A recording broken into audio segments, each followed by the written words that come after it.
take yes for an answer. This is a very good thing for the American people.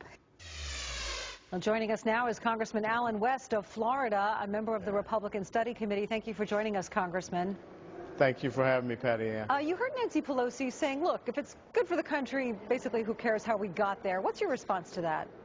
Well, I think that former Speaker Pelosi is somewhat delusional, but also you have to remember that this is the person that said that we have to pass this bill in order to find out what is in this bill. So there has been a deception against the American people from the onset. It was supposed to be $940 billion. It is now $1.7 trillion. The president said that this was not a tax. Now we know that it is only constitutional because it is seen as a tax. And I find it very ironic that 236 years ago, when Thomas Jefferson was about to sit down and write the Declaration of Independence, one of the preeminent reasons was because of onerous taxation that was coming from King George III. This was a horrific decision that was made yesterday because basically it is granting unprecedented taxation authority to the federal government, and it really does boil down to behavior modification by way of taxation. Yeah, and you've released a statement to that effect saying that Congress has been granted infinite taxation power. There are no longer any limits on what the federal government can tax its citizens to do.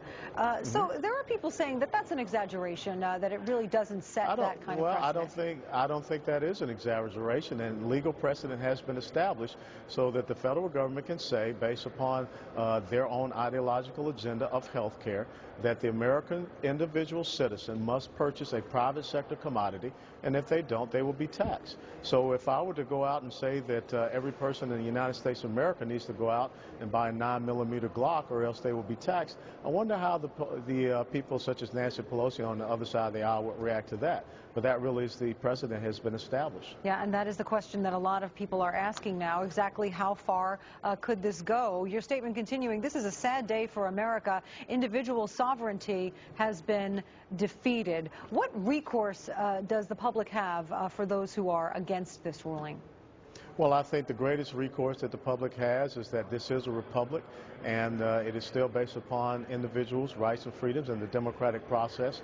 So come November, understanding the only way that this Patient Protection and Affordable Care Act can be taken off the rolls, that means that you cannot have the same person in the White House nor this administration. And I think that that's exactly what you will see happening. So setting aside the wider implications, you say that this law specifically will hit the middle class especially hard, as hundreds of thousands of jobs will be lost as businesses try to avoid the penalties and costs created by the law. Explain that? Well, if you look at the employer mandates, and when I go talk to a lot of small business owners, they're going to be dropping people off of their health insurance because of the rise of insurance premiums. We have already seen that. There's a mandate within the Affordable Care Act that says that when you go over 50 employees, you have to provide a certain level or else you'll be fined, and so you'll see that happening.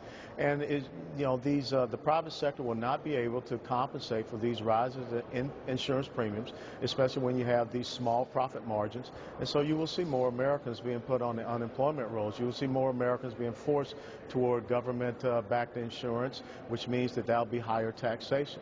So this really is not going to work very well. And as well, when you're telling the American people that if you don't purchase, you will be taxed, that's going to affect a lot of families right now that are struggling in this economy.